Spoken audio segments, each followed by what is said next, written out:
The following program contains shocking challenges to Republicans.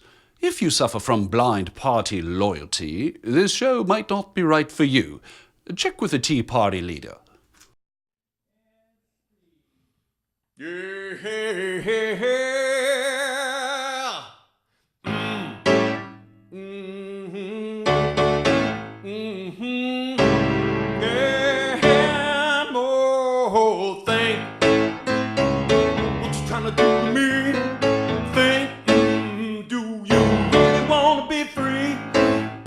Knocking down your door, putting a gun to your head. How long will it be, my friend, till the Fourth Amendment is dead? Ow! Freedom, freedom, freedom, freedom, freedom, freedom, freedom, freedom, Frank.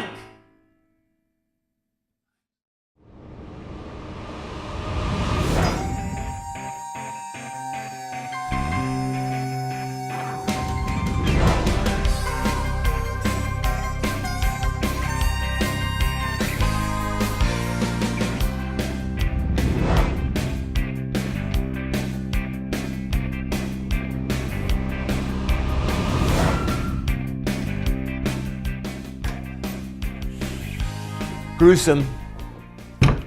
I just left the site in the holy place of Medina, where Muhammad decapitated 700, 800, 900 men, had them kneel down and had their heads chopped off. I'll tell you about that because it is a landmark, a great and glorious moment in the history of Islam. And most people don't even know that it happened. But you will after today's show. And what's the lady's name? The one who's really good looking?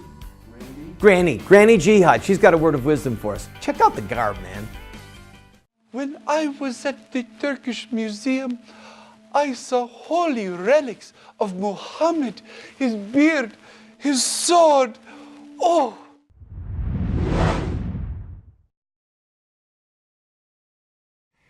Welcome, ladies and gentlemen, to today's program. We are going to continue looking at historic Islam. In a few moments, I'll focus on that. But first, did you hear like a thump in the past few days as you watched what was happening up in Boston? Thump, like you hit something in your car. Just look in your rearview mirror. I think somebody ran over the Constitution. I could be wrong. Now that people are calmed, footage is starting to emerge of some very troubling scenes of the police treating Americans with respect as they pursue a wounded 19-year-old boy. I have to tell you right now that I have very mixed emotions about this because on one hand, you can imagine the stress that the police officers were under, but listen to me, there's a problem here. There's a problem here. So we're going to play a clip from a Boston news station showing some of the interviews that happened after these people were removed from their home at gunpoint. All right? Lane, go ahead. Roll that clip, please. The dramatic scene played out in front of our cameras. Parents grabbing their children and running after spending the night hunkering in their houses and then finding themselves face to face with the muzzle of a SWAT officer's rifle. It's a little stressful. It was a little stressful seeing these guys pointing big guns and you're holding your daughter in your arms, but they're doing the right thing. They're trying to secure the neighborhood. Wait, doing the right thing? Is this man a sheep being led to slaughter?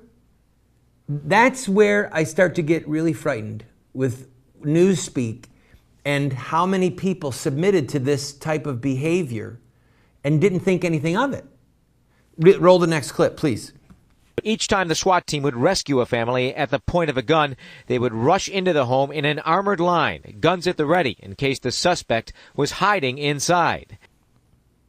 Rescue the family at gunpoint? Does anyone besides me think that this just sounds a little stretched out? I mean, crazy? If you come in with guns pointed at me and my wife and my children, I don't feel like I'm being rescued. That's all I'm saying. All right, next clip, please. And each time they cleared out a resident, they did it with a force that reflected the uncertainty of not knowing who was a friend and who was a foe. Now, to me, that's what a police state looks like. Next clip, please. He banged on the door. I looked up. I was shocked, and there was a gun or two guns or whatever pointing down at me and the guys, and they said, "Get out, get out." I said, "Okay." And I wanted to know, do I get my shoes? Just get out, okay, all right. All right. This man, I can't even get my shoes? I've got guns pointed at me, and you won't let me put on my shoes? This is unfair. What about my constitutional right to wear shoes? All right, next clip, please. The pattern was dramatically repeated time and again, house after house. But finally, it became apparent all the families were out of their homes and the suspect was not inside. It was terrifying. It was terrifying, but every single one of them apologized for the inconvenience. It's like, I'm so happy they're doing their job. You have no idea. Inconvenience? They're apologizing for the inconvenience? And then she said something that's even more troubling. I'm so glad they're doing their job. Is it their job to literally take house after house, block after block of people out of their home at gunpoint? Is that doing their job? I don't know. I feel like we're sheep being led to the slaughter. I feel like we're paying a really heavy toll right now to Islam. We're watching our freedoms be choked out, destroyed on the installment plan. Roll that last clip, please. About an hour later, though, the drama picked up suddenly again as officers rushed to a house in what had previously been a safe area. They broke down one door and then took the people cowering in the house next door out with their hands on their heads. So they broke down a door, people on the ground, and they still didn't find the terrorist. Now, I want to tell you that news clip we just saw had the police in pretty good behavior. Want to see what they looked like when it wasn't a television truck that was filming them, but a lady through a window? In fact, this is almost comic relief. Check this out. A lady is across the street. There's yelling going on. You can hear the police saying, "Get down, get out," screaming, yelling. And I'm watching this thinking, how many adults live here? Is this a party? Maybe, you know what, that's what it had to be. It had to be that they were neighbors. I'm not, do you see how many there are? We're talking 10 people and a dog in one house coming out. I just thought that was kind of funny. It must have been that they were there having a catch the terrorist party or something. But why is it that they're being rushed out like this? Where's the probable cause? I mean, I know it would be ludicrous to think in terms of a search warrant in a situation like this, but how about knocking on the door and saying, "Is everyone all right in there?" "Well, you don't know, the terrorist might have been in there." Well, I know, but if they knocked on 100 doors and everyone said they were all right, and behind one of the doors the terrorist lurked, well, 99 of them were telling the truth. I mean, where do we have to get to so that our rights are protected, or how much do we have to surrender our rights? Is it 1 in 10, 1 in 99, 1 in 1,000? Where are we going to draw the line? I predict lawsuits from some of these people by the way that the police treated them. And I think that they're probably going to be just lawsuits. I just do. All right, I've got to take a break. I don't want, and by the way, should I say it? Should I say it about the number 2? All right, first a joke. What's this? Here, go to the other camera, Lane. It's a Roman centurion ordering 5 beers for him and his buddies. See, it's a V, Roman numeral V. All right. But this would also be a 2. I think that we have witnessed a little bit of why the Second Amendment is important. I'll just leave it at that. Okay? I'm going to take a break. When we come back, we're going to look at the life of Muhammad, the inspiration for devout Muslims. If you want to be a good Christian, you follow the example of Jesus and the apostles and the book of Acts. If you want to be a good Muslim, you follow the example of Muhammad and his companions and the path, the trodden path of the early Mohammedan disciples. I'll be right back.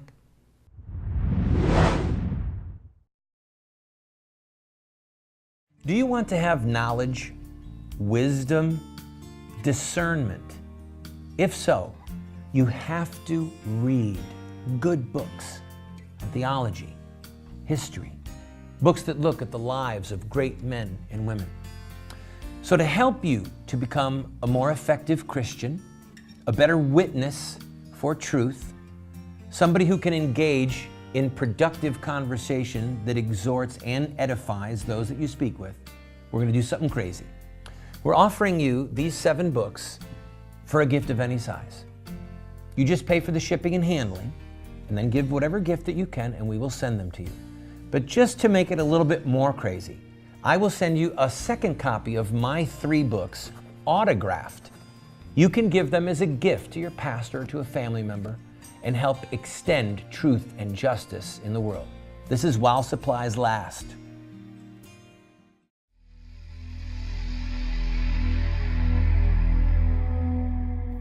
For behold, God is my helper, and the Lord is the protector of my soul. Turn back the evils upon my enemies, and cut them off in thy truth.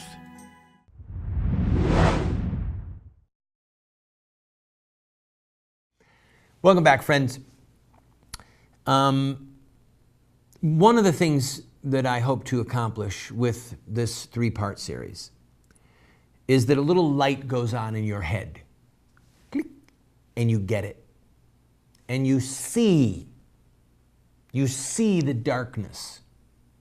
You see the continuity of oppression and violence connected with Islam, starting with Muhammad himself. Jesus died to start Christianity. Muhammad killed to start Islam. Jesus said, "Father, forgive them. They don't know what they're doing." Muhammad said, "Who will rid me of this person?" and took volunteers who would go and assassinate people in their homes. That's it, folks. All you got to do is go to the taproot. Now, what I want to do is read to you 2 stories from the respected Islamic historians. These are great events in the life of Muhammad that are recorded to inspire the faithful until this curse is removed from the earth. And I will talk to you in this show about what the future will look like without Islam, because I've seen the future. I've been to the Forum. I've been to the Pantheon. I've been to Greece. All right, back to Muhammad. A couple days ago, I read you a story, but I had to truncate it. There was a woman who was making poems against Muhammad. And I'm going to read to you now from Ibn Ishaq. Here's what Muhammad said. When the apostle heard what she had said, he said, "Who will rid me of Marwan's daughter?" Umar, who was with him, heard him. And that very night he went to her house and killed her. In the morning he came to the apostle and told him what he had done. And he said, "You have helped God and his apostle, O Umar." Can you imagine one of Jesus' disciples coming and saying something like, "We went and preached to them, and they won't listen to us. Can we call fire down from heaven against them?"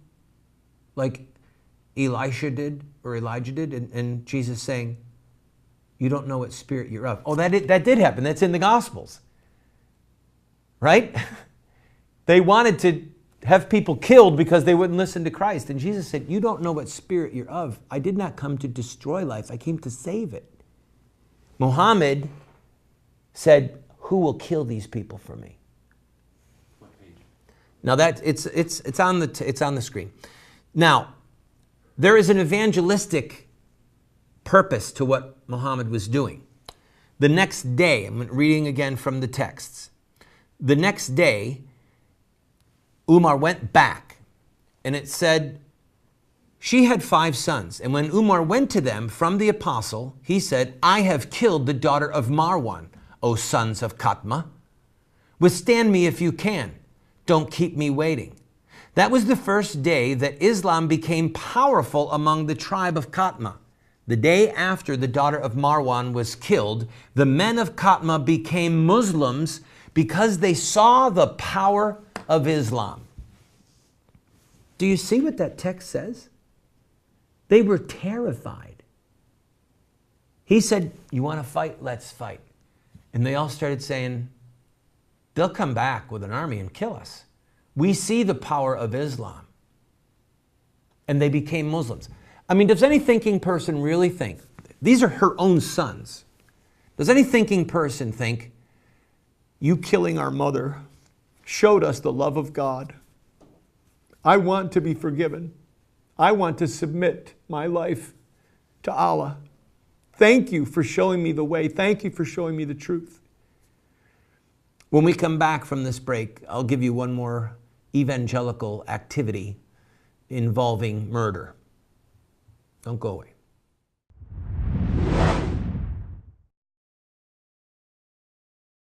Every day in America, over 3,500 babies are torn apart by abortion. Shouldn't all babies, like this living, unborn child, have the right to life? Baby killing will only end when Americans see the truth of what abortion does to innocent children. You can help end this Holocaust by showing the truth of abortion in your area with a Face the Truth tour. Go to facethetruthamerica.com to set up a Face the Truth tour in your area. The babies and their mothers will be eternally grateful. In the 1980s, banks introduced designer checks. When my buddy George Johnson inquired at the bank, they had nothing for pro-lifers. So the Johnsons created beautiful pro-life bank checks showing babies with a strong pro-life message. You can speak out for life with every check you write, whether personal or business checks. Be a voice for babies with these pro-life checks. Go to prolifecheckguy.com to see more. That's prolifecheckguy.com.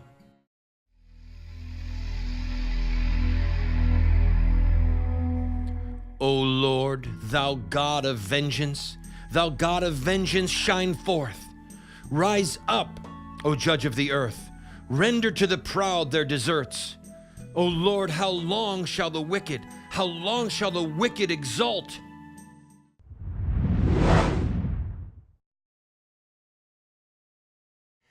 Welcome back to the program, friend. If you want to understand devout Muslims, you have to study the life of Muhammad.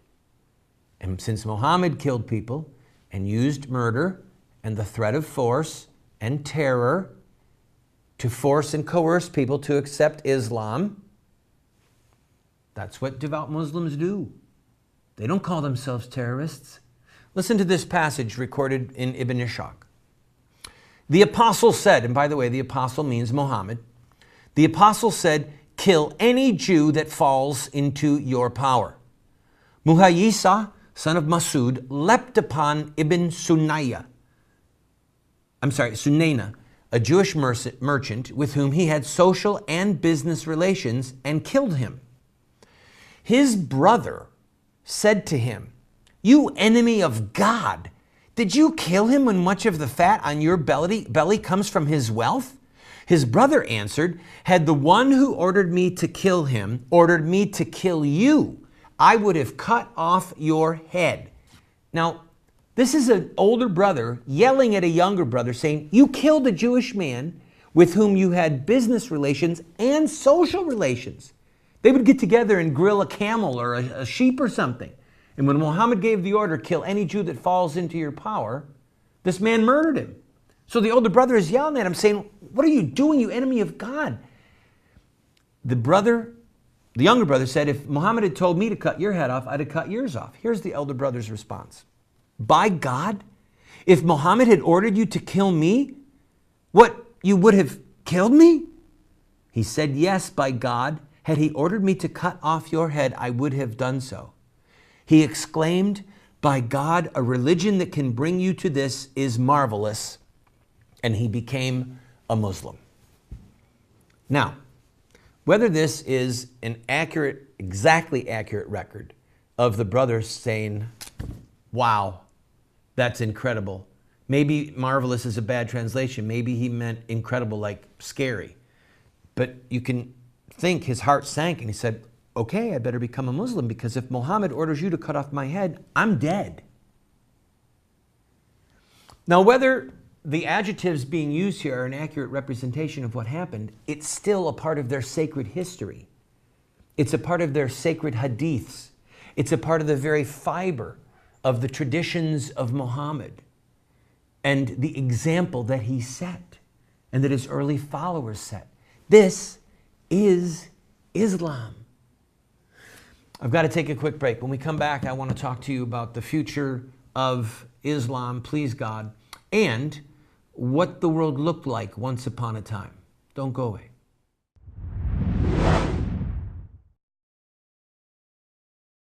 Do you want to get America out of the hands of wicked and unjust men and women who are destroying the republic before our eyes, and put leadership back into the hands of righteous men and women so that we don't die as a nation? Well, you're talking about social revolution, and there are rules in social revolution. We can look at the victorious social revolutions of the past, such as the end of slavery, the end of child labor, women's voting rights, the end of segregation, and so much more, and learn from their victories. Look at their actions, their images, their rhetoric, their sacrifices, and their final fruit. We will send you this series that originally cost $129, 7 books for students, 1 teacher's guide, if you'll give a gift of any size and just pay for shipping and handling. Take advantage of it today. How would you like to be able to reach hundreds of thousands, perhaps millions of potential customers with your product or your company or your web-based business? Well, you can do that right here on this show. Every single day, we get phone calls or letters or orders online from states all over the country where people are watching this television show. Right now, we are seen in 45 cities at 8:30 p.m. Eastern Time every night, and then a rerun again at 12:30 midnight. You can reach them using this show at advertising rates that are so inexpensive, it would blow your mind. So, if you're interested, contact us at the phone number that you see on the screen or the email address, and we can talk about how you can grow your business and help support this show.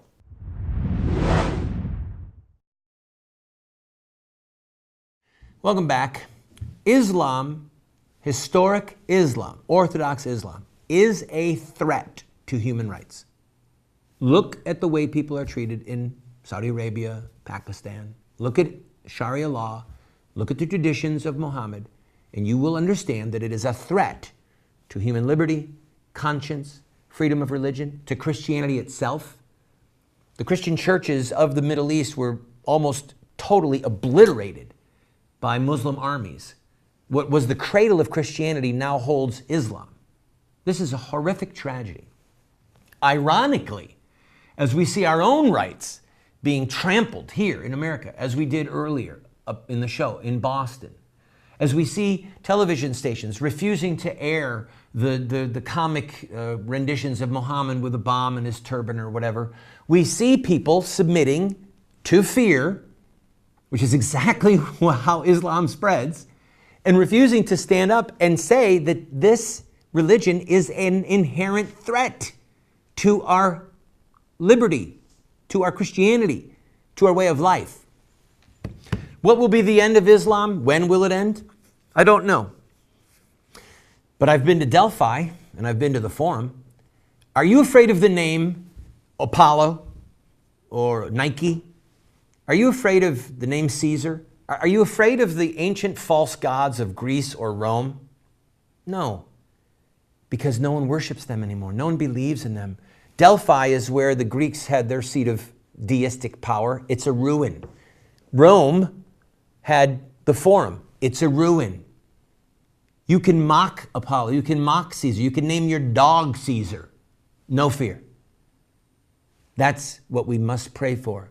that the grip of Islam that is literally tormenting hundreds of millions of souls, that grip will be broken, that the power of Sharia law will be broken, and that people just simply are not held captive by these lies any longer. Please, God, hasten the day. Talk to you again soon.